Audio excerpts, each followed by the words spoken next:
The door slams open so hard it cracks against the frame. Rebecca stands in the doorway, mascara streaked, chest heaving, one shaking hand pointed straight across the room. "That's her! That's my sister!" Every head turns. Richard Sinclair's hand freezes mid-handshake, still reaching toward the masked woman across the table. The woman his entire company is about to bet its survival on. Nobody moves. 3 months ago, a voice says, that woman had no name, no home, and no family left who'd admit she existed. Rewind. A boardroom. A folder nobody opens. A door closing on a daughter for the last time. This is the story of what happens when the family that erased her runs out of anyone else to save them, and doesn't know they're about to beg the one person they made disappear. If you think the truth always finds a way back into the room, hit subscribe and tell me where you're watching from tonight. Camille was 11 the first time she watched her sister cry her way out of the truth. Rebecca had broken the antique clock in the hallway, the one that had belonged to Richard's mother, and by the time Eleanor found the pieces, Rebecca was already sobbing, already saying Camille pushed her into it. Camille remembered opening her mouth to explain and watching her father's face settle into something worse than anger. Relief. Relief that there was already an answer, and it wasn't his. There was a thinner scar, too, one nobody in the family ever mentioned, through the edge of Camille's left eyebrow, from the summer she was 9, when Rebecca had dared her to jump from the boathouse dock and never told anyone why. It was the one time Camille remembered Rebecca looking genuinely afraid of what she'd caused. Rebecca never apologized. She just held Camille's hand in the emergency room until their parents arrived, gripping it like she thought Camille might disappear if she let go. That was the shape it would take for the next 15 years. Now, in the glass-walled boardroom of Sinclair Music Group, Camille sat 2 seats down from the arrangement she'd written, credited in the deck on the screen, to Rebecca Sinclair. Nobody in the room seemed to find that strange. Richard beamed at the projected numbers. Eleanor touched Rebecca's shoulder the way she used to touch Camille's, back before there'd been someone else to touch instead. "This is exactly the sound the label needs," Richard said, and Camille watched him say it the way he'd said it in 3 magazine profiles. Giving Rebecca a chance changed everything for this family. He'd built that sentence into a version of himself he liked. Every year Rebecca succeeded, he got to keep believing it. Camille had learned, a long time ago, that pointing out the truth cost more than swallowing it, so she said nothing again and told herself it was the 11th small thing, not the first, that 11 didn't feel any different from 10. Rebecca caught her eye across the table, just for a second. Long enough for Camille to see it wasn't triumph, it was fear, quick and reflexive, the look of someone checking whether the story still held. Camille almost felt sorry for her. Rebecca had built her whole self out of being believed. What was left of her if that stopped? After the meeting, in the hallway, Eleanor caught Camille's arm. "You're quiet today," she said, gentle in the specific way she'd perfected, the kind of gentle that asked you not to make things difficult. "I'm fine," Camille said, because she'd learned that answer got her out of rooms faster than the true one. Eleanor smiled, satisfied, and moved on to check on Rebecca, who hadn't asked to be checked on. Camille stood alone by the window, watching her reflection layer over the skyline, and thought about the clock, how nobody had ever asked who actually broke it, how it never mattered less than what the answer might have cost. She didn't know yet that tonight would be the night the smaller lies ran out of room. She only knew that 11 didn't feel any different from 10. It would. Soon, it would feel like everything. Camille brought the proof in a single folder. It wasn't dramatic, no confrontation staged for effect, just voice memos with timestamps that predated Rebecca's writing sessions, a lyric sheet in Camille's handwriting with Rebecca's edits penciled over it in a different pen. emails where Rebecca had asked her casually for just a rough idea, nothing serious. Camille had told herself for years that gathering it was enough, that she didn't need to use it. Tonight, she needed to. She laid it on the kitchen table where the three of them sat, the same table where the broken clock had once been argued over. "I need you to actually look at this," she said. Her voice came out steadier than she expected. Rebecca looked at the folder for exactly 2 seconds before her face crumpled. "Why are you doing this?" she said, not a question, already trembling. "Why now? Why like this, in front of them?" "I haven't even said anything yet," Camille said. But Eleanor was already moving, chair scraping back, arms around Rebecca before the sentence finished. "Sweetheart, breathe," Eleanor murmured, and Camille watched her mother's face do the thing it always did, soften toward Rebecca, harden toward her, as if comfort were a finite resource that only ever ran one direction. Richard hadn't touched the folder either. He was looking at it the way a man looks at a bill he can't afford. Camille understood, in that moment, more clearly than she ever had. It was never about whether the proof was real. It was about what believing it would cost him. 10 years of interviews, 10 years of the story he'd built himself out of, the man who gave a child a chance and was proven right. If Camille was telling the truth, he'd been wrong in front of everyone for a decade about the thing he was proudest of. "Rebecca has been under enormous pressure," Richard said finally, not looking at Camille. "And you're accusing her right after a huge announcement. Ask yourself why the timing feels convenient." "I didn't choose the timing. You did when you decided to credit her for my work." Eleanor flinched like Camille had raised her voice, though she hadn't. "This isn't like you, Camille. You've always been the difficult one when things don't go your way." Difficult. She'd been called steady once, careful. Somewhere along the way, carefulness had become a character flaw, and no one had ever explained when that changed or why. Richard closed the folder without opening it. "I think it's best if you take some time away from the company and the house." Camille looked at her mother, who wouldn't meet her eyes, and understood the folder had never had a chance. It wasn't proof they needed, it was permission not to look, and she had just handed them the reason to stop. Camille didn't remember most of the walk from the house, only that it had started raining somewhere between the gates and the corner where the bus never came on time. She had one bag, packed in the 10 minutes Richard had given her, and no idea where she was going. She only knew she couldn't stand still in front of that house a second longer. She ended up under the awning of a bookstore, water running off the striped canvas in a curtain around her, and stayed there long enough that the woman inside noticed. "You've been out there 20 minutes, the woman said, opening the door. She was maybe 70, silver hair pinned back, reading glasses pushed up into it. "I'm not going to pretend I didn't watch you the whole time. Come in before you catch something." Camille almost said she was fine. The word was halfway up her throat, worn smooth from overuse. But she was cold, and the bag was heavy, and for once there was no one to perform fine for.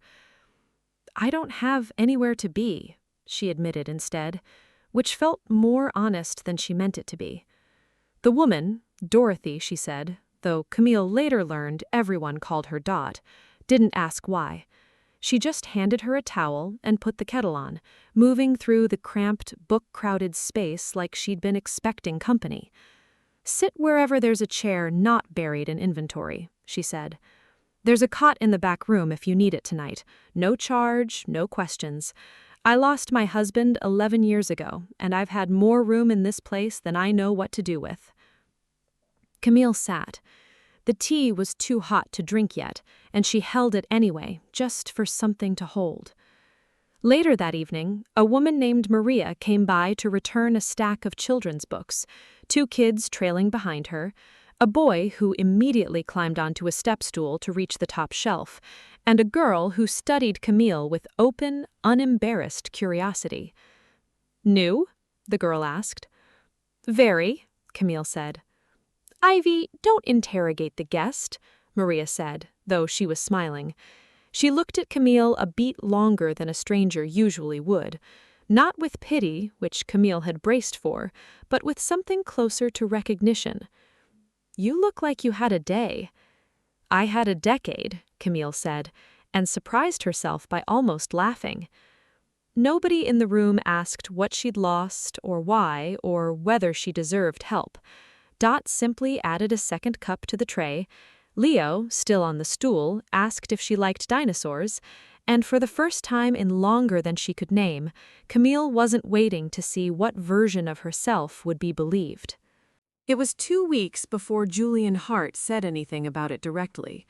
Camille had taken to helping Dot in the mornings before the shop opened, shelving, dusting the poetry section nobody browsed, humming without noticing she was doing it. She'd been humming an old melody, something half-finished she'd never let herself finish, when a voice from the reading nook said, "You keep landing on the wrong note on purpose. Why?" She turned. An older man sat where he usually sat, a newspaper folded on his knee, watching her with an attention that felt different from being looked at. "I didn't realize I was doing it out loud," Camille said. "You weren't, much, but I've spent 40 years listening to voices avoid things." He set the paper down. "That note you keep skipping, the one that would actually resolve the phrase, you know it's there. You just won't sing it." Camille didn't answer right away. Nobody had ever asked her why about her music. They'd asked what it could become useful for. "I'm Julian," he said.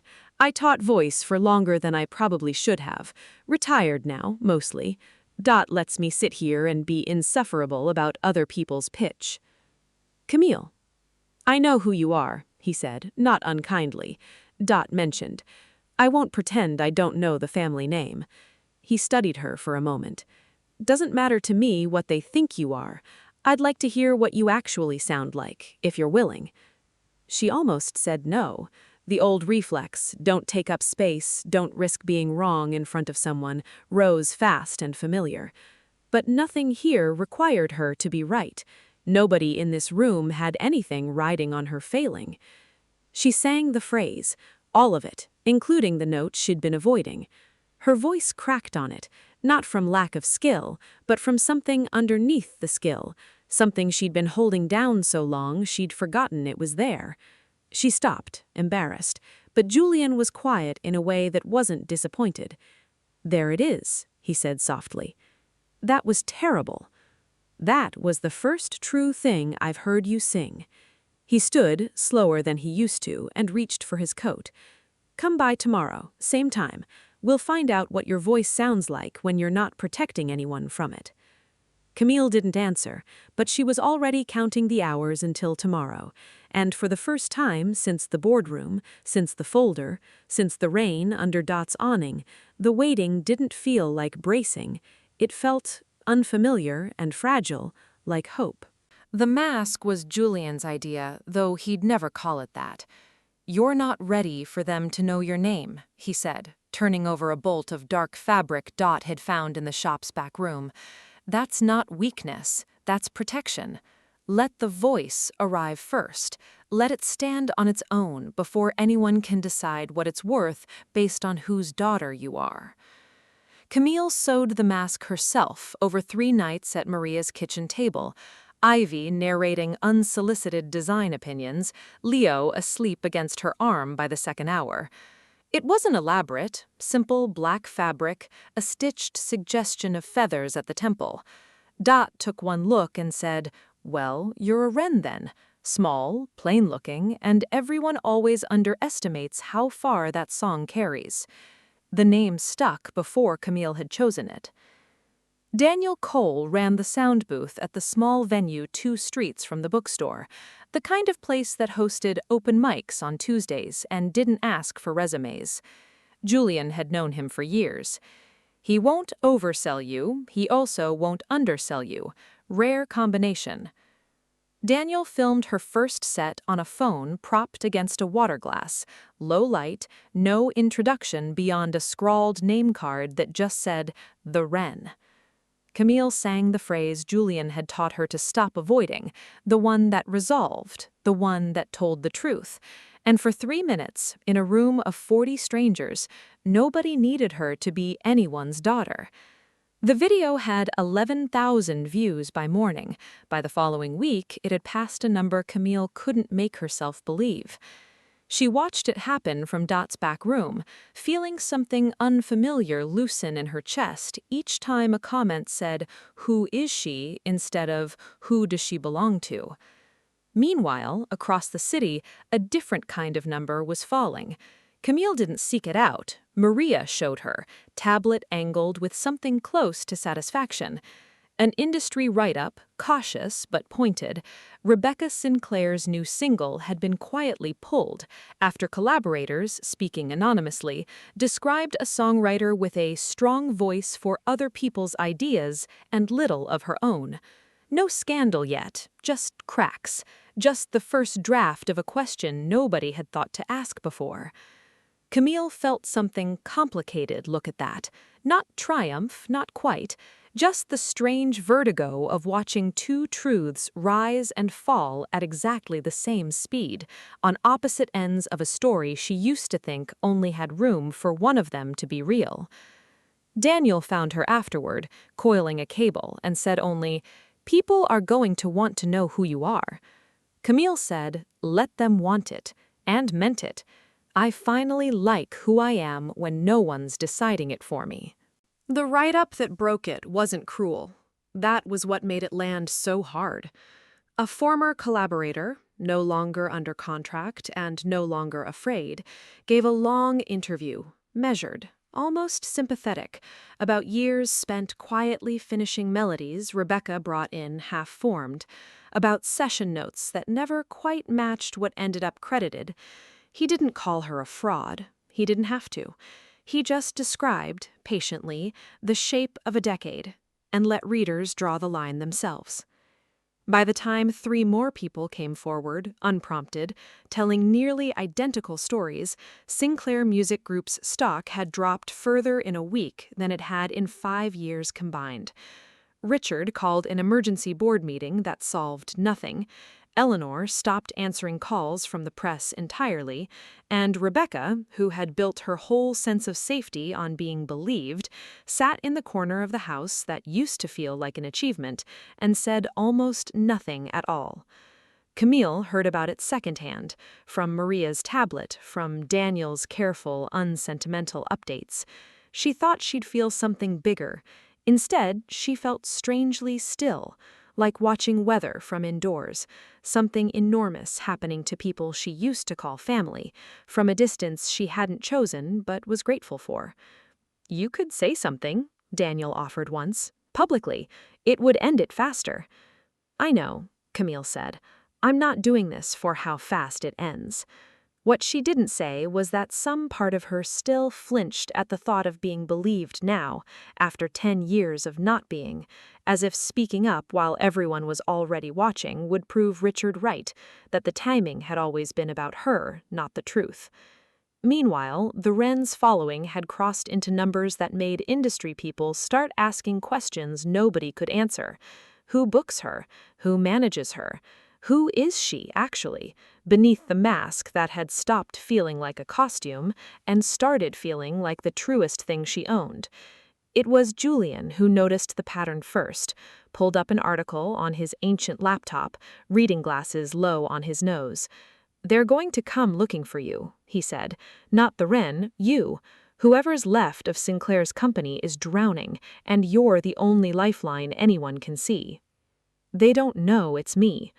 "No," Julian agreed, "but they're about to ask the Wren to save the very company that threw her away, and I don't think you've decided yet what you'll do when they ask." Camille looked at her hands, remembering the folder she'd once laid on a kitchen table, unopened. "I have a decade of practice in being underestimated by that family," she said quietly. "I think I'd like to see what they do with a stranger they can't afford to underestimate." The negotiation was held in a private room above the venue where the Wren had first sung, Daniel's choice, deliberate and quiet. "Let them come to you," he'd said. Let them sit in a room that isn't theirs, for once. Camille wore the mask, though by now it felt less like hiding and more like armor she'd earned the right to keep on.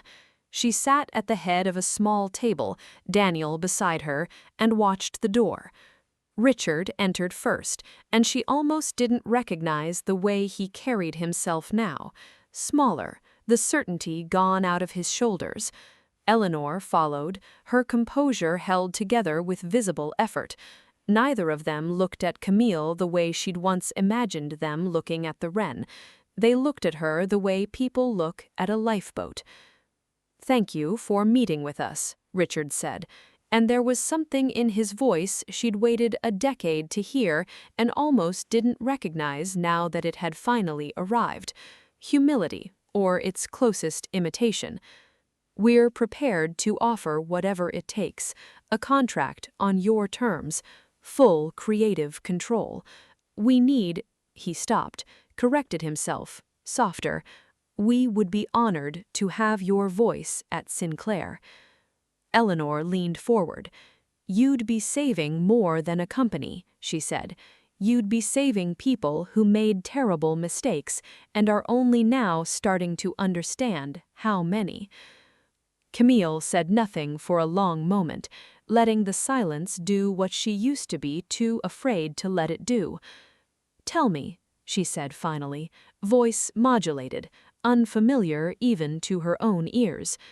"What would you have done 10 years ago if the person sitting across from you now had come to you with proof instead of a mask?" Richard blinked, thrown by the question's shape. We'd like to think we would have listened." "You don't have to think," Camille said quietly. "You already know the answer. You lived it."